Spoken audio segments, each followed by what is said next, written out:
This is a production of WTVI PBS Charlotte.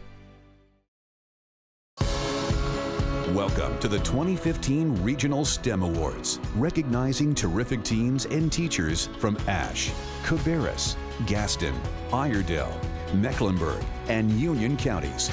Here is your host, Amy Burkett. Well, thanks so much for joining us for our second annual Regional STEM Awards. I'm Amy Burkett, and shining the spotlight on talented teens and teachers in science, technology, engineering, and math is one of my favorite things to do. I call this the equivalent of the Heisman Award for smart kids. We've got a packed studio audience with about 100 nervous folks, but truly everyone is already a winner tonight, as we have families and friends of our nominees here to enjoy the evening. Not only will we meet the winners, but we'll also learn about where the hot jobs will be for these kids when they graduate. We'll take you to Rock Hill, South Carolina, where layer by layer, 3D printers are changing the way many things are made. We'll take a look at the growing demand for workers in this STEM field. Plus, well, here's two words that'll get your attention. It's called fairy snot. That's what these young ladies behind me are making. And tonight, we're going to tell you how this fun experiment could actually be helping to shape the next generation of STEM workers. Months ago, we asked students and teachers to take a close look at some of the most talented teens in schools from across our 13-county region. And we invited them to enter in 9 different industry cluster categories and 3 teacher categories. Instructors at Central Piedmont Community College judged the entrants based on a standard of excellence. If entries didn't meet the standard, they weren't even nominated. That's why you'll see some categories with just 1 nominee. So what do you say we get started with the first award right now? There are a number of advanced manufacturing firms throughout the Charlotte region. The nominees for the STEM category Excellence in Advanced Manufacturing are from Ashbrook High School, Aaron Froelich and Elizabeth Hendricks. Their project was called Miracle Paste. The second nominee is a project called CPO, a novel solution to reducing electromagnetic radiation. It was submitted by Samantha Boone, Claire Evanson, and Nathan Ostrowski at Mount Morn IB School in Mooresville. Our third nominee is a project called Saving Styrofoam by Girls Pursuing Science in Charlotte. Madison Kelly worked on this project.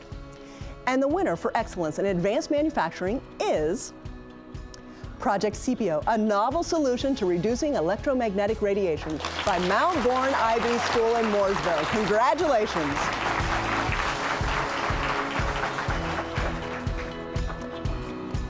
So on behalf of all of us, I would like to thank our principal, Dr. Nutting, as well as our science teacher, Miss Annis, and we'd also like to thank Mitchell Community College for so graciously working with us to develop our testing prototype. Our next category focuses on robotics, a dynamic field that involves design, functional use, and maintenance of robots. A number of robotic machines are used in manufacturing, surgery, and the military, for example. The nominees for Excellence in Robotics are The Robotic Hand by Charlotte Latin School students Brendan Downing and Jacob Sossaman. The second nominee is AccuVoice by Jariah Patterson, Daisha Clark, Antikia Polk, and Janasia Crocker.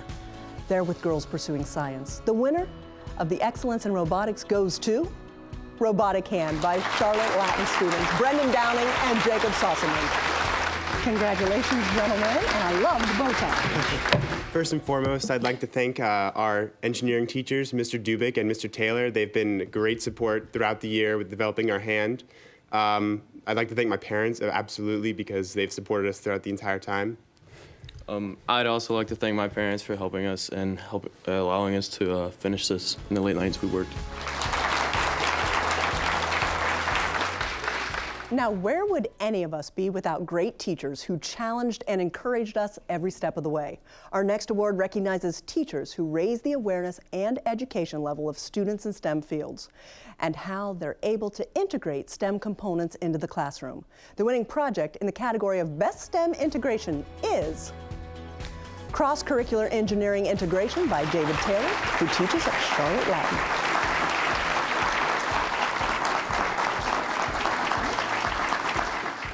I'd like to thank Charlotte Latin School for supporting me and the teachers I've worked with, Andrew Hemmett, Tom Duvik, and Lauren Putman, as well as all the students who helped me keep motivated to support them, and my wife, Bree Agatub. Thank you. One STEM field that is rapidly growing is 3D printing, and it isn't expected to slow down anytime soon. In fact, analysts predict the business will grow to a $16.2 billion industry by 2018. That's a 500% increase in just 5 years. As the size of the industry expands, so does the need for skilled workers. Carolina Impact's Danielle Koser takes us to 3D Systems, a global company headquartered in Rock Hill, South Carolina. From sunglasses to shoes, giant white shelves fill the lobby of 3D Systems, showcasing hundreds of items created using 3D printers. This is the Cube 3. Over the hum of machines working in the background, 27-year-old Jim Smith shows off the company's latest 3D home printer. What's this printing right now? Right now we're printing the Notre Dame Cathedral. Smith says he's always loved using his imagination to create new things. Definitely Legos as a kid, yes. Now he works as a systems engineer, collaborating with electrical and mechanical engineers to make sure every part of this machine works together. From the injection molded plastic parts to the design of the cartridge feed system and the print head that actually heats up the plastic as well. 3D Systems commercialized the first 3D printer, invented by Chuck Hall in 1983. Hall went on to co-found 3D Systems just a few years later. Now the company employs more than 2,000 people across the globe, and a few hundred here in Rock Hill, South Carolina. Where does 3D printing come into play in a big project like this? Well, motorsports is a big user of 3D printing. Buddy Byram, Vice President of Product Management, says 3D printing allows race teams to create prototypes of parts for wind tunnel testing. These days, the machines aren't just limited to big industries with deep pockets. Over recent years, 3D printers have become more accessible and less costly. The Cube sells for about $1,000. If you can dream it, you can make it. 3D printing can be a lot of fun. You can use this handheld scent scanner to scan an object, or maybe your face, your body. Then you can 3D print that image. Ready to give it a try? Just stand still. Take this model and actually print it on a cube or a home 3D printer or one of our printers in the full colors. As 3D printers gain popularity, the need for workers familiar with the technology grows. There is a huge need for people who understand the capabilities of what 3D printing enables.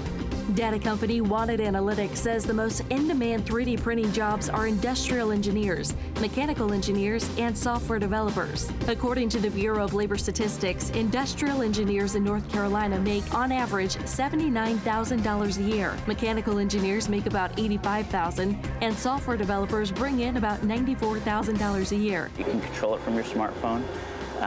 You can control this with your smartphone? Yes, you can. For Smith, it's not about the paycheck. It's about the opportunity to transform his hobby into a career. Oh my gosh, this is a dream job to work here with a company that is really pushing the industry. Last summer, he 3D printed this kayak using a printer he custom made. Young, innovative engineers like Smith show us what 3D printing is all about. Using technology to turn your imagination into something tangible, proving the sky, or in this case, the lake, is the limit. For Carolina Impact, I'm Danielle Koser reporting. Thanks so much, Danielle. A number of careers in 3D printing require just a 2-year degree. Well, we thought we'd have a little fun tonight and test how much you really know about the STEM field. So here's our very first STEM Stumper. People in STEM fields can expect to earn, on average, what percentage of a higher salary than someone working in a non-STEM field? We'll give you the answer in just a little bit. Building a STEM talent pipeline is essential in meeting the demands for U.S. jobs. Joining me now is Chris Painter, the Dean of STEM Education at Central Piedmont Community College. STEM, thanks so much for your time. Thanks for having us. Chris, we love having you, and it's so much fun to see all of the great careers that exist in these STEM fields. Very exciting, yes. And the students in this area can expect tremendous demand for the skills they get. Let's talk a little bit about some of the STEM fields that you're able to teach and prepare students for at CPCC. We have a wide variety of career paths in the STEM programs at Central Piedmont. We offer information technology, where students can study network security. We can study engineering, like mechanical engineering, and other technology fields where students can learn the skills they need to get these great jobs. Sometimes these two-year degrees have a pretty hefty salary right afterwards. Give us some of the ranges. They really do. Even if a student plans to transfer on for a bachelor's, they can start earning from the low 30s to the mid 50s with an associate's degree in applied science and use those skills while they work their way through their bachelor's degree. And so many times, once they have their associate's degree, many times those courses will transfer the credits toward their bachelor's degree at many other state institutions throughout the area. They will. We have great transfer rates for our courses, and the students can take advantage of the easy access to our classes and hands-on learning and really thrive when they get up to the universities, prepared to study and knowing what they want to do. Well, you know what? We're so excited to partner with your STEM instructors to be able to recognize these terrific teens and teachers. We thank you for all that you do to help promote the best and the brightest. Oh, it's our pleasure. Thank you again. Well, let's see if you knew the answer to our first STEM stumper.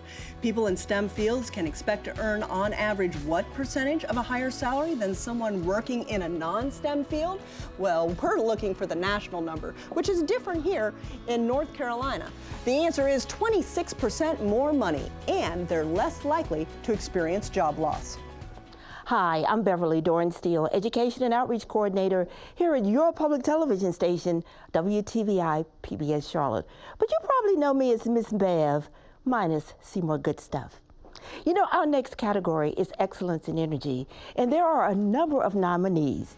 Our first nominee is SABRINA DUNN for her project Ocean Wave Energy, and she's a student at J.N. Freeze Magnet Middle in Concord. The second nominee is Hope Brevard and Sarah Kate Jewell for their project Hydropower Waterfall versus Stream. Both attend J.N. Freeze Magnet Middle. The third nominee is Jacob Smith for his project Thermoelectric Shirt. He's also a student at J.N. Freeze Magnet Middle. The fourth nominee is Bethany Walker and Justin Cooper for their project, We've Got That Power. They're also students at J.N. Freeze Magnet Middle. And the fifth nominee, Haley Hall for her project, The Ozone Layer, and she's a student at East Union Middle in Marshfield. The STEM Award for Excellence in Energy goes to Thermoelectric Shirt, Jacob Smith at J.N. Freeze Magnet Middle. Now, Jacob, congratulations. Thanks. You know, there are all sorts of jobs in the aerial space field, whether it's in the military or private sector. According to CareerBuilder.com, there are nearly 5,000 jobs across the U.S. in the aerospace industry right now. Our next category is Excellence in Aerospace. The winning project was submitted by Carmel Christian School and is titled Assessing the Usability of Magnet Orological Fluids in Microgravity. The students who worked on this project are Tracy Pollock, Emmy Byton, Jackson Hendricks, Nigel Liu, Chase Correa, and Sam Chapman. I would just like to thank our mentors and our school for providing us with this wonderful opportunity, and our family that lets us do what we can do. So thank you. Thank you. Next, we move to agricultural science, which is a multidisciplinary field that involves biology and encompasses the parts of natural, economic, and social sciences in the practice and understanding of agriculture.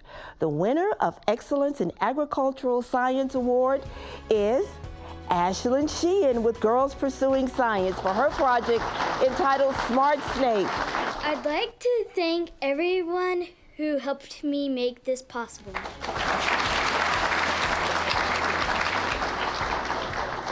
And now it's time to recognize a teacher who's helping prepare students for jobs of tomorrow by using innovative teaching methods in the classroom.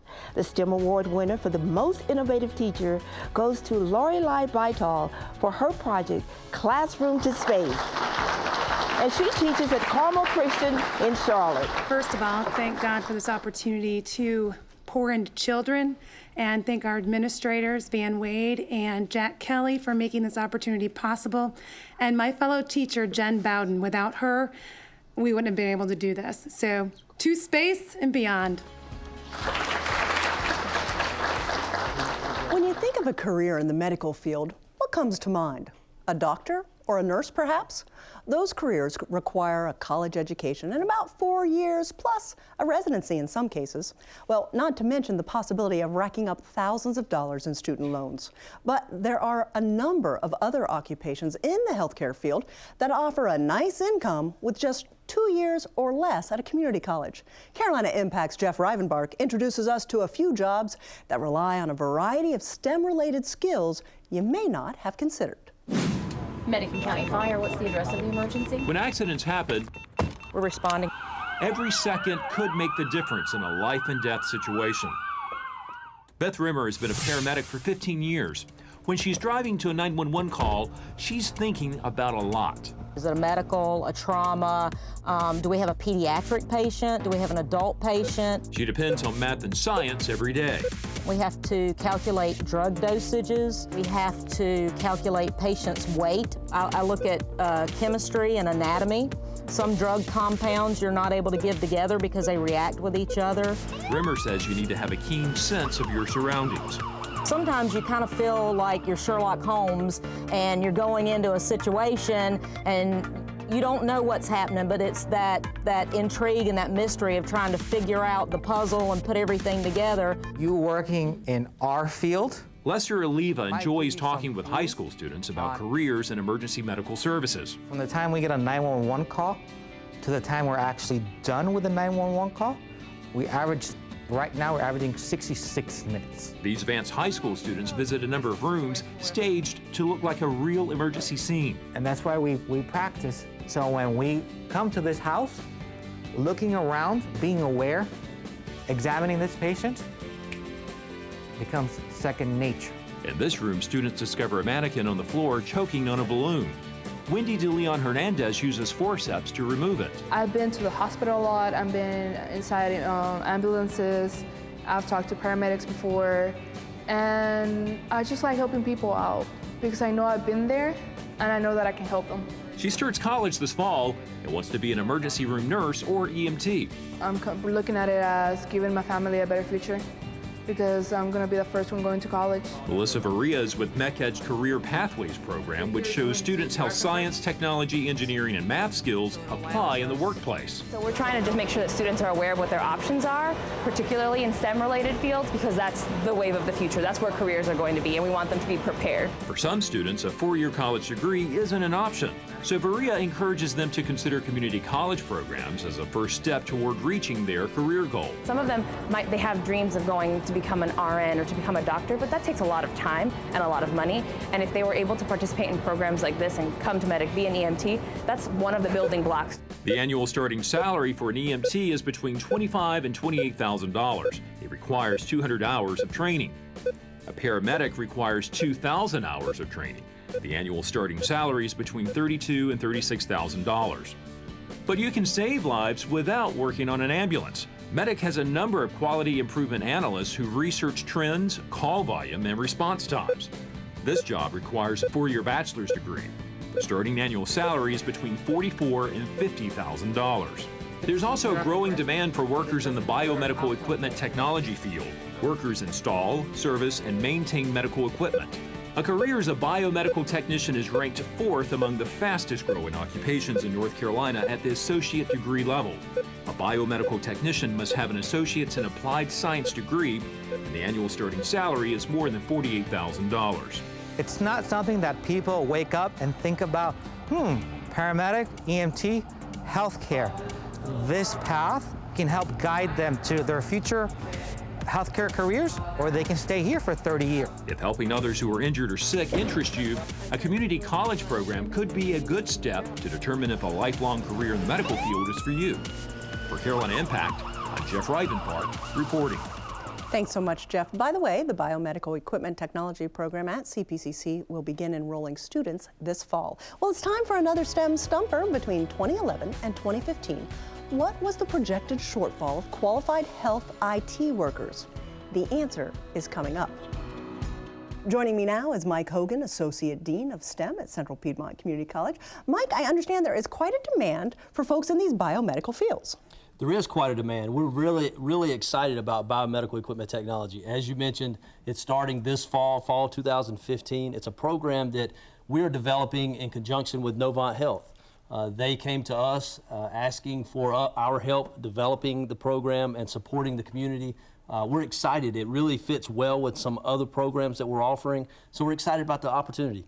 We're building the lab and renovating the space right now as we speak. So there's a lot of technology involved that needs to be put into the classrooms for students to learn on? Absolutely. If you look at the video we just saw, or if you think about the last time you went to a patient care area, a healthcare environment, a hospital, most of the technology that's put in place, most of the advancements have been technology in the past decade. And so you need people to be able to support those areas, to be able to maintain, be able to troubleshoot, be able to repair, install that technology. And biomedical equipment technology technicians, that's what we train them to do. And this is something you're pretty familiar with because you sort of started your career in this field? I did. Many, many years ago, I started as a biomedical equipment technology specialist at Carolina's Healthcare Center. I made, at that point in time, I started out at $8.30 an hour, and to see the video that we just saw where it talks about now starting at $48,000 plus, wow. The world is progressing, wow, isn't it? It's moving quickly. These students have a great future ahead of them, don't you think? Absolutely, absolutely. You know, let's talk a little bit. What's the best advice that we can give these young people? It's so confusing to figure out how do you find what kind of career to have because the rest of your life is a bit of a long time. Follow your passion. You know, you've got to find what excites you, what really makes you happy. The money will be there. It will be there. Just follow what you're good at, follow your passion, follow what really makes you happy, and you'll find success. Thanks so much for being with us. Mike Hogan, Associate Dean at STEM at Central Piedmont Community College. Well, it's time to see if you knew the answer to our second STEM stumper. Now, it was between 2011 and 2015. What was the projected shortfall of qualified health IT workers? The answer is 51,000 jobs that went unfilled because they couldn't find qualified workers. Information technology involves the application of computers and telecommunications equipment to store, retrieve, transmit, and manipulate data. It also involves information distribution technologies like television and our cell phones. There are 3 different groups of nominees in the information technology category. Azim Girazi, Trent Martinson, William Hicks, and Colin Tidwell attend Charlotte Latin and are nominated for their Project Unity OVR 3D model. The second nominee is Zoe Keller with Girls Pursuing Science for her project, Rolling Dictionary. The third nominee is Matthew Foulkes, a student in the Central Cabarrus STEM program in Concord for his project, Art of the Game. And the winner is Matthew Foulkes with the Central Cabarrus STEM program. I'd like to thank my parents for keeping up with all the late nights, the loud nights where I was actually learning how to do this stuff. And Mr. Pierce, the director of our program, who's just an amazing person and created an amazing program that you'd be lucky to join.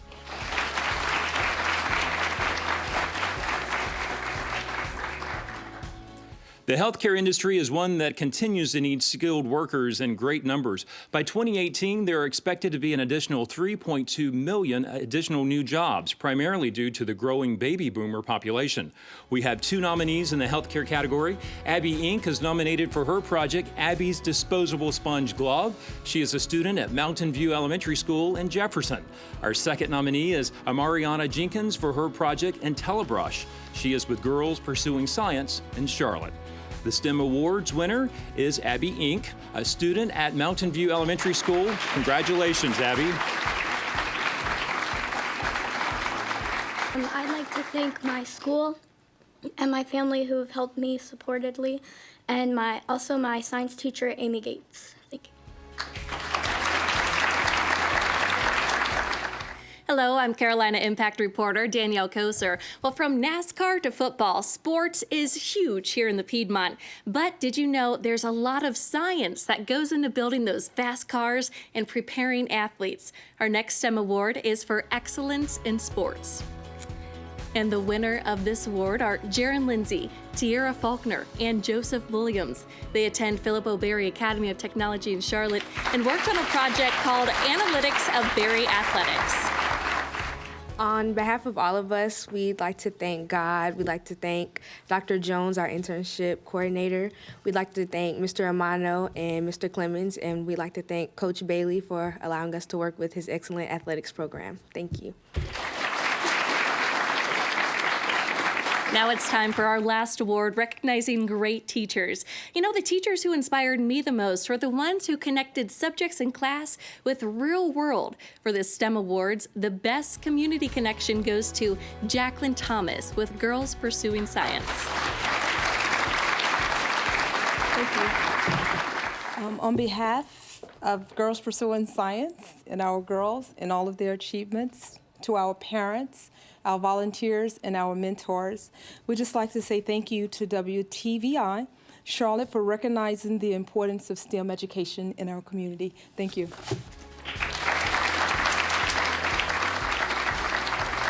Well, guess what? It's time for our final STEM stumper. The latest statistics show what % of STEM jobs don't require a bachelor's degree. We'll have the answer in just a bit. Well, over the next 3 years, it's projected North Carolina will see a 17% increase in the number of jobs related to science, technology, engineering, and math. Now, according to the North Carolina Commission on Workforce Development, STEM-related jobs in the state pay about 64% more than the average job, and companies are constantly looking for qualified workers. Statistics show women remain underrepresented in a number of STEM fields, particularly engineering, computer science, and physical sciences like chemistry and anatomy. Carolina Impact's Danielle Koser shows us how local Girl Scout leaders work to bridge that gap. The sound of the school bell signals the end of class and the start of Girl Scouts. At all times, friendly and helpful. Well, if you're like me, when you see Girl Scouts, you can't help but think Girl Scout cookies. But today, this troop at Hidden Valley Elementary is trading in their Samoas for a quick lesson in STEM. Goggles strapped on for safety, these girls prepare to make fairy snot, transforming the school library into a science lab. Fairy snot is like this weird Play-Doh that is like watery and yucky. Natural scientists, they mix, measure, a quarter cup of water, and make observations. It was really thick and it was really weird how it turned from liquid to a solid. Colleen Young, who works with the Girl Scouts Hornets Nest Council, stresses the importance of exposing girls to science, technology, engineering, and math, or STEM, at a young age. This really, truly can be a game changer for some girls. Young says Girl Scouts of the USA has a long history of encouraging girls to explore the world of STEM. In fact, the organization's first badge, the Naturalist Badge, is rooted in science. Leaders like Young hope Girl Scouts can connect these activities to careers in STEM, encouraging students like Leah DeChessa to follow their dreams. I want to be a doctor and a nurse to help people get better. One exercise that we do with the girls sometimes is just to draw a scientist. What does a scientist look like to you? And in many cases, before they're able to do our program, of course, they're typically drawing a male in that position. And by the end of the program, they start drawing themselves as scientists. And that's what's really key for us. Here in the microbiology lab at Central Piedmont Community College, instructor Lisa Spring says she sees more female students pursuing careers once dominated by men. They want to be doctors, they want to be dentists, they want to be ophthalmologists. Today, Spring leads a classroom full of young women studying how bacteria grows. What's going to happen to the oxygen that's in the jar? Many of these women hope to graduate with a 2-year degree in dental hygiene. According to the Bureau of Labor Statistics, dental hygienists in North Carolina earn, on average, $66,000 a year. CPCC also offers a degree in nursing and occupational therapy assistant, both STEM jobs pulling in strong salaries. Statistics show, on average, registered nurses earn about $60,000 a year. Occupational therapy assistants bring in an annual salary of $55,000. Stella Foster says studying science is a dream come true. She's dreamed of wearing a white lab jacket since she was a little girl, after her involvement with a local museum piqued her interest. I think if I didn't have that exposure at all, I don't think I'd be nearly as interested in the STEM field. For these young women, experiments like this help bring science to life and take the intimidation out of a field saturated with men. When you watch and all of a sudden, their eyes light up and they physically go, oh, and then the smile on their face like, oh, I get it. Whether they're amazed or disgusted, science captures their attention. As leaders like Spring and Young help break down barriers and mold the next generation of women in STEM fields. For Carolina Impact, I'm Danielle Koser reporting. I've got another statistic for you. On average, STEM workers in North Carolina earn nearly $75,000 a year. And now it's time for the answer to our third and final STEM stumper. So once again, the question is, the latest statistics show what % of STEM jobs don't require a bachelor's degree? The answer might surprise you. It's 50%. The People's Choice Award is selected by the community, and all of the nominees were listed online, and nearly 5,000 people voted this year. The award goes to Aaron Froelich and Elizabeth Hendricks for their project Miracle Pace, and they're students at Ashbrook High in Gastonia. I would just like to thank all the people who voted for us and supported us, and mainly I would like to thank my science fair partner. I'd like to thank our parents and our science teacher, Miss Wilson. Well, thanks, Aaron and Elizabeth. Great job. Well, now for our very last award of the night, the winner of the best of the best. This award goes to the project the judges gave the absolute highest overall score. This year's best of the best goes to, I wish I had a drum roll. Oh well, Carmel Christian School in Charlotte for the project assessing the usability of magnet orthological fluids and microgravity. The students on this project are Trace Pollock, Emma BEIGHTOL, Jackson Hendricks, Nigel Liu, Chase Courier, and Sam Chapman. We would just like to thank our mentors, Carmel Christian School, and everybody that's been affiliated with this project. Thank you.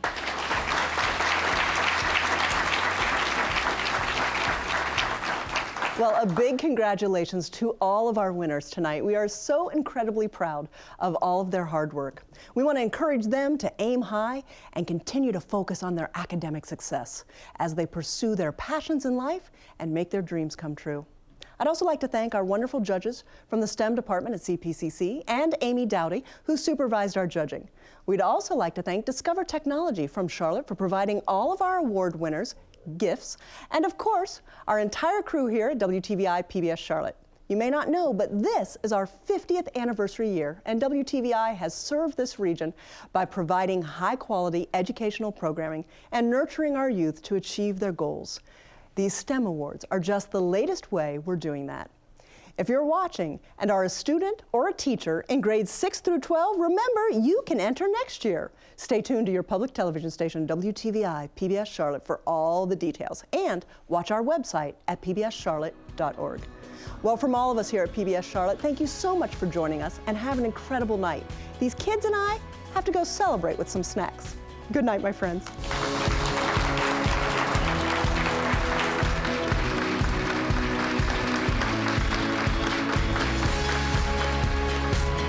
A production of WTVI PBS Charlotte.